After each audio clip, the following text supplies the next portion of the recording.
అందరికీ నమస్కారం. నేను పూర్ణచంద్ర భార్య స్వప్న. నాకు స్వేచ్ఛ పూర్ణ ద్వారానే పరిచయం అయింది. ఫ్రెండ్స్ అని మాత్రమే తెలుసు. నాకు తెలుసు రిలేషన్ ఉందని నాకు అసలు తెలియదు. ఈ రిలేషన్ గురించి కూడా నాకు తెలిసింది స్వేచ్ఛ ద్వారానే. తను నాకు ఫోటో పెట్టడం ద్వారా తెలిసింది. నేను పూర్ణని అడిగాను ఏంటిది అని చెప్పేసి అడిగితే చెప్పాడు. చెప్పినాక నాకు ఆయనకి గొడవలు స్టార్ట్ అయింది. అక్కడ నాకు ఇంకా తెలిసింది ఏంటంటే అక్కడ కూడా తనతో గొడవలు ఉంటున్నాయి అని చెప్పేసి అంటే ఇంకా నేను ఆయన ఎందుకు ప్రెజరైజ్ చేయాలి అని చెప్పేసి నేను ఆయనను వదిలేసాను. ఇంకా నేను ఎందుకు ఇప్పుడు మీడియా ముందుకు వచ్చానంటే అరణ్య ఆయన మీద చేసిన ఆరోపణలు చూసి నేను తట్టుకోలేక నేను ముందుకు వచ్చాను. నేను మీడియా ముందుకు ఎందుకు వచ్చానంటే ఇప్పుడు స్వేచ్ఛ కూతురు అరణ్య మా ఆయన మీద నిందలు వేస్తుంది.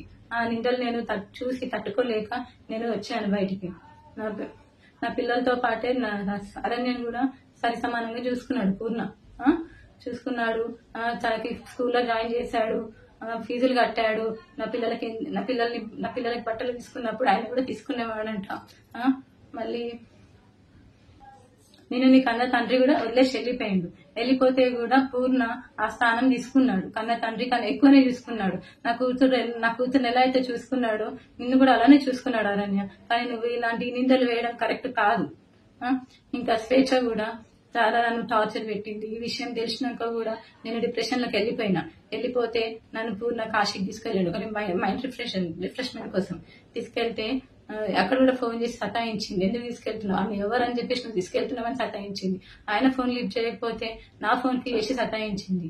అసలు ఎక్కడికి తీసుకెళ్ళినా, ఫంక్షన్ కి వెళ్ళినా, ఇక్కడున్నా కూడా నువ్వెందుకు ఆమెతో ఉంటున్నావు, నా దగ్గరకు వచ్చేసాయి అని చెప్పేసి చాలా బ్లాక్ మెయిల్ చేసింది. ఎప్పుడు చూడండి స్లీపింగ్ పిల్స్ మింగడము. నాకు ఆడపిల్ల ఉంది. స్వేచ్ఛ కూతురు అరణ్యాన్ని కూడా నా కూతురు లాగానే చూసుకున్నాడు. నాకు తెలియకుండా పిల్లలని ఆమె దగ్గరికి తీసుకొని వెళ్ళి ఆడిపిస్తుంటే వచ్చేవాడు. తర్వాత నాకు నా పిల్లలు చెప్పారనమాట, అమ్మ ఒక అక్క దగ్గరికి వెళ్ళి ఆడుకుంటున్నాను, ఒక ఆంటీ ఉన్నది, ఒక ఆంటీ నన్ను అమ్మ అని పిలవమని చెప్పింది అని చెప్పేసి నా కూతురు చెప్పింది. నా కూతురు చెప్తే నాకు తెలిసింది. ఇంకా అప్పుడు అరణ్య ఇట్లా ఎందుకు చెప్పిందో నాకు తెలియదు. తన వెనకాల ఎవరుండి చెప్పిస్తున్నారో కూడా నాకు తెలీదు. కానీ ఇవన్నీ చేయొద్దు అరణ్య. నువ్వు కొంచెము మా ఆయన మీద నాకు నమ్మకం ఉంది. ఆయన అంత చెడ్డ మనిషి కానే కాదు.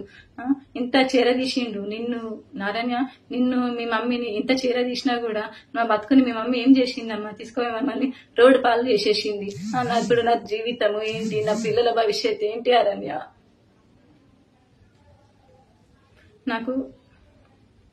నాకు కోర్టు మీద నమ్మకం ఉంది. మా ఆయన నిర్దోషి. నేను ఆయనను ఎలాగైనా కాపాడుకుంటాను.